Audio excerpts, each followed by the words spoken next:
The U.S. Secret Service has released a report revealing the grim reality of mass shootings in the country. Nearly three-quarters of all mass casualty attacks between 2016 and 2020 were the result of gun violence. Now, the government studied 173 incidents where 3 or more people were harmed in public places. And of the weapons used in these attacks, firearms were the deadliest. Over 80% of these shootings resulted in deaths. Incidents involving other weapons were less deadly, with a mortality rate at around 50%. Now, this report comes just days after a series of mass shootings in California that killed at least 19 people. President Joe Biden has renewed calls for Congress to quickly adopt a federal assault weapons ban. The law would block the sale of guns that have features used by the military. And for more on this development, Nick Harper joins us live from Washington, D.C. Nick, we've sort of gone through some of the findings from this report, but what really stood out for you? Well, really, this was all about looking for patterns of behaviour as shown by those attackers. By looking at those 5 years of data, the Secret Service were able to put together really some of the key significant elements that many of the attackers showed ahead of their attacks. They found that a quarter of the attackers were driven by conspiracy theories or hateful ideologies.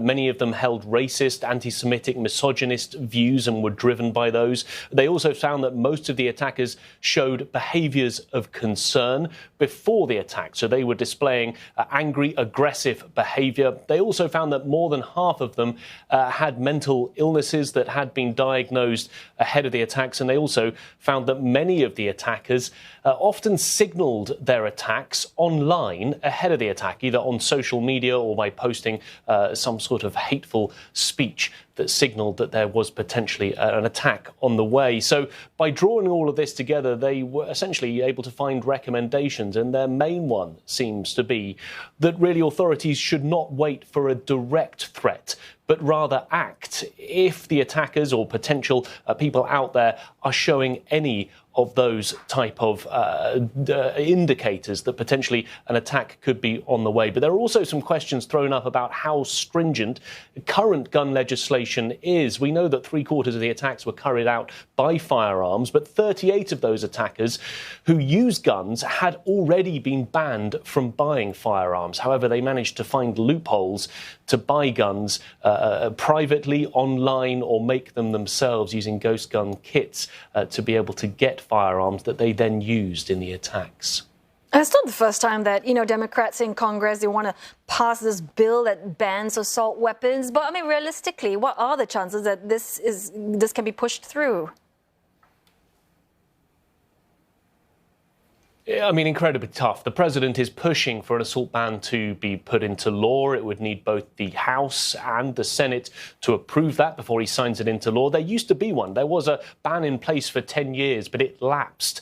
And really, that partisan politics prevented it from once again being signed into law. The Democrats no longer hold the majority in the House. Last year, when they did, they managed to approve legislation that would ban assault weapons, but the proposal stalled in the Senate. It's even more unlikely now that the Republicans control the House, and there's that very thin majority for the Democrats in the Senate. So it will be very difficult. But the Democrats have been somewhat cheered. They look back on last year, the fact that some important gun legislation, really the strongest in about 3 decades, was passed by both houses of Congress and signed into law. It strengthened background checks for young buyers, the 18 to 21-year-old category. It provided more funding for mental health. So the Democrats are saying, look, there are chances that we could push through legislation.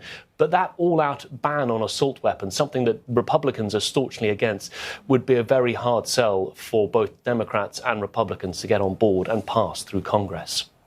Nick Harper in Washington, D.C., thanks for that report.